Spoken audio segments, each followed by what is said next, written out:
Nawasak ang ilang bahay po sa Bicol sa pananalasa ng super bagyong Pepito. Ang ilang lumikas na residente po hindi raw makatulog dahil sa takot sa hagupit ng super bagyo. Nasa frontline po ng balitang yan si Gio Robles. Halos mabunot ang mga puno sa lakas ng ulan at bugso ng hangin sa bayan ng San Miguel sa Catanduanes. Ganyan ang bagsik na dala ng Super Typhoon Pepito bago pa man ito maglandfall.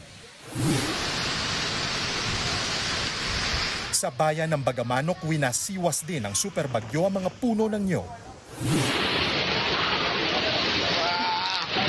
Ang ilang residente napilitan ng sumilong sa mga matitibay na gusali sa takot. Kinagabihan, dito na humagupit ang super bagyo. Itinaas sa Signal number 5 ang Catanduanes. Binayo rin ng super bagyo ang Tabaco City sa Albay. Pasado alas 11 na ng gabi at napakatindi yung hambalos ng hangin at malakas na ulan ang nararanasan natin dito sa Tabaco City sa Albay na isinailalim sa Signal number 4, bunsod ng pananalasa ng super bagyong Pepito. Agad pinalikas ang mga residente. Karamihan sa kanila hindi na makatulog sa takot sa panibagong delubyo. Kabilang ang residenteng si Renato Lorena sa mahigit 1,000 evacuees sa Ibalong Centrum Recreation sa Legazpi City. Kasama niya ang kanyang 7 anak at 14 na apo. Giit niya, hindi na sila nagdalawang isip na lumikas. Sa dinami-dami sir ng bagyong dumaan tulad nung Riming at saka yung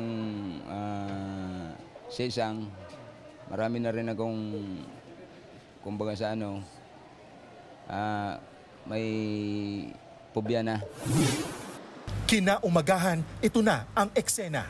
Gumuho ang lupa sa bahagi ng bundok na sakop ng Barangay Mayong sa bayan ng Tiwi sa Albay. Walang nasaktan sa landslide. Sa bayan naman ng Panganiban, mga nasirang bahay ang bumungad. Ganyan din ang sitwasyon sa ilang coastal barangay sa bayan ng Karamuran. Ang covered court na ito, wala nang natira sa mga yero sa lakas ng hangin. Nagbabalita mula sa frontline. Gio Robles, News 5. Mga kapatid, Dimples Romana po, kumpletuhin ang inyong umaga ng mga kwentong puno ng inspirasyon. Salubungin po ang bawat araw ng may ngiti at pag-asa. Kaya't mag-subscribe na po at mag-follow na sa aming social media pages ng News 5.